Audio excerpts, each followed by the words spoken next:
if there's anyone that believes that Joe Biden has done the proper thing when it comes to Afghanistan, they need to have their head examined.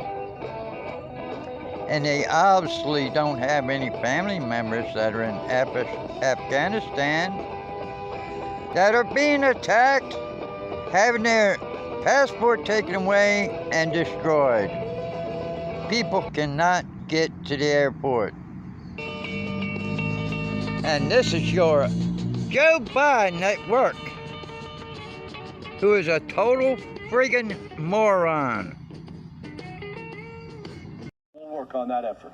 The pace of evacuations out of Afghanistan has picked up, but with little more than a week left before an August 31st target date, the clock is ticking and the situation on the ground grows more precarious by the day.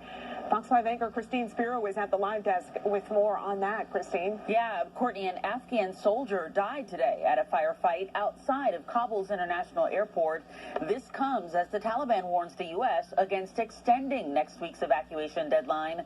But the Biden administration pledges it will not leave any Americans behind.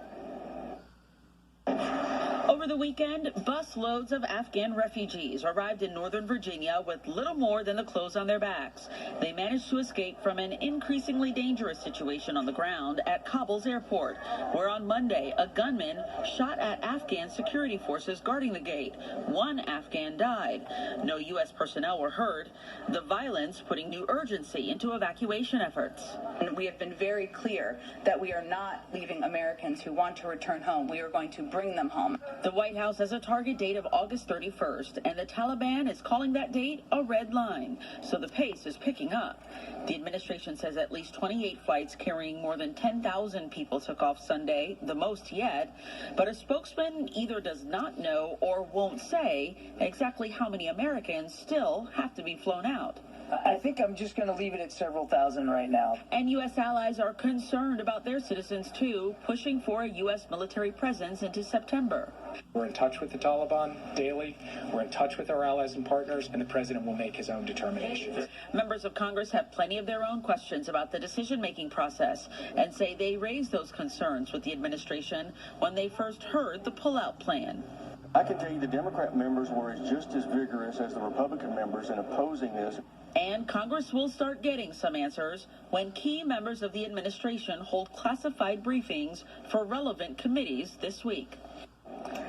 And we expect the leaders of the world's biggest democracies, the G7, to pressure President Biden into keeping a U.S. military presence in Afghanistan beyond August 31st when they speak with him in a virtual meeting tomorrow. Courtney? All right, Christine, thanks.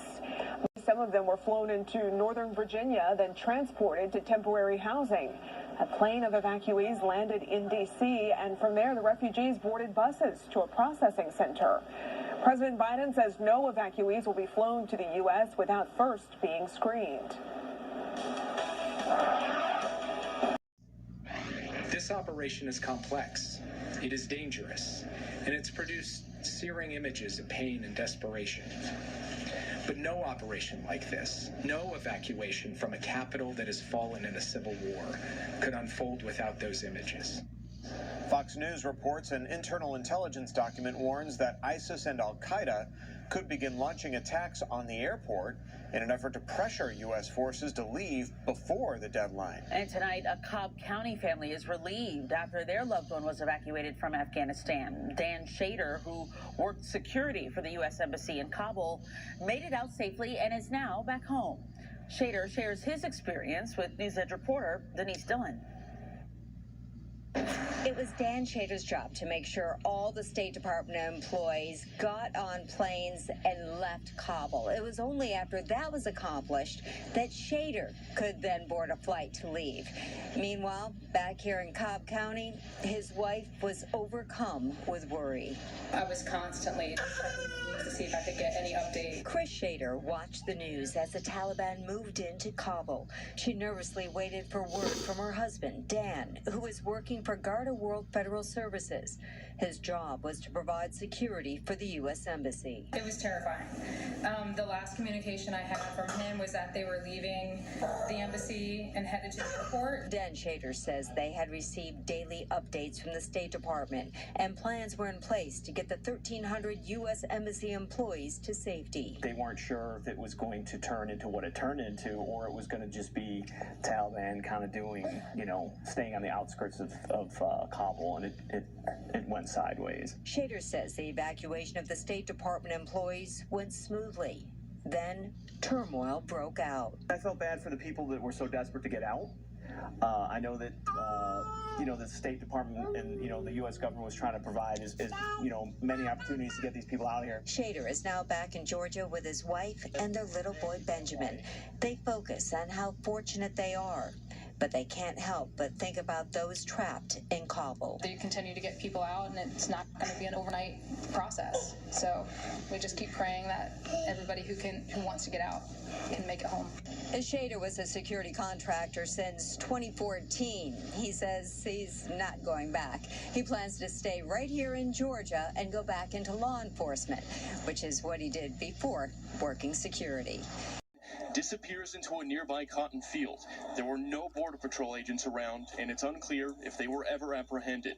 This as a group of House conservatives penned this letter to DHS Secretary Alejandro Mayorkas, expressing concerns about border security and Afghanistan, saying in part, with the recent release of thousands of Taliban prisoners located at Bagram Air Force Base and a U.S. border that is a border in name only, this combination will be disastrous when it comes to protecting our homeland and the safety and security of the American people. Also on Monday, our Fox flight team captured new drone video over the city of McAllen's emergency tent compound for COVID-positive migrants released by Border Patrol. The compound has expanded in size significantly since we were last there on August 5th. Back then, capacity was 250. Now, the city of McAllen's latest numbers show over 1,000 migrants are at the compound.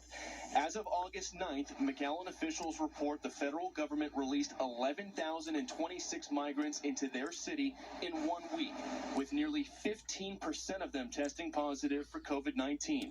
McAllen's leaders are concerned about COVID-positive migrants potentially boarding flights at McAllen Airport. Immigrants are able to fly to their destination and whether they're positive or not, I would imagine, right? I would imagine that's true in the sense that just like the general public, COVID positive or not, you're allowed to use air travel to get where you need to. Outside the chaotic Kabul airport yesterday. This morning, French Interior Minister Gerald Darmanin announced one Afghan who was evacuated from Kabul to Paris had to be detained by police.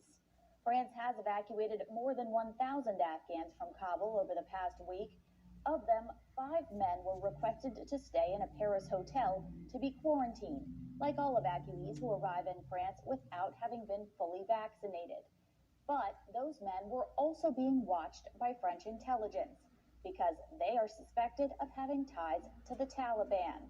One left the place where he was asked to stay, and police arrested him. The man admitted to belonging to the Taliban and to bearing arms at a blockade in Kabul. Within the last 24 hours, that's the most extracted within a single day. Major General Hank Taylor says that in a briefing, an average of 45 flights per day. The total of those evacuated since August the 14th, civilians' withdrawal is now at over 58,000. Extractions began for civilians upon the Taliban takeover on August the 15th. Since then, Americans, U.S. permanent residents, special immigrant visa applicants, and American allies have been extracted at the Kabul airport. Those departures send evacuees to American bases, where individuals are screened and processed. Today, the general talks about the beginning of departure to the United States for cleared individuals. You would be a target for the Taliban. I spoke with her today, and she told me about her harrowing escape with her fiance. I was feeling that I'm going to die here, literally. I was hopeless. This is like a miracle that we're getting out. You were actually able to capture footage of your escape. If you could just walk me through. And we will probably need a new CIA director. Because Joe Biden sent the director of the CIA over there to negotiate with the Taliban. I think the Biden administration has done enough negotiating.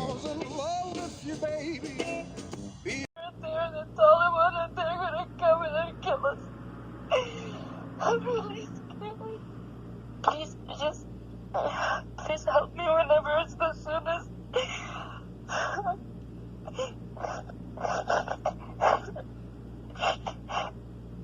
Hour by hour, it's getting more difficult. Even when the cars pass by, I feel like they're gonna stop by the door and they're the Taliban and they're gonna come and kill us. I'm really scared. Please, please help me whenever it's the soonest.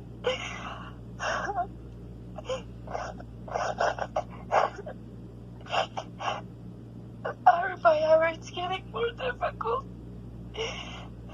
Even when the cars pass by, I feel like they're gonna stop.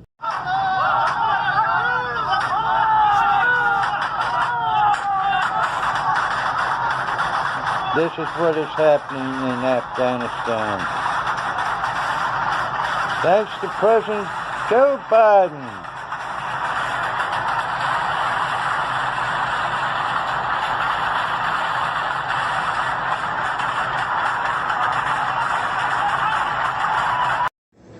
If you are foolish enough to walk up to me and tell me you think Joe Biden's doing a good job, well, I'll bitch slap you.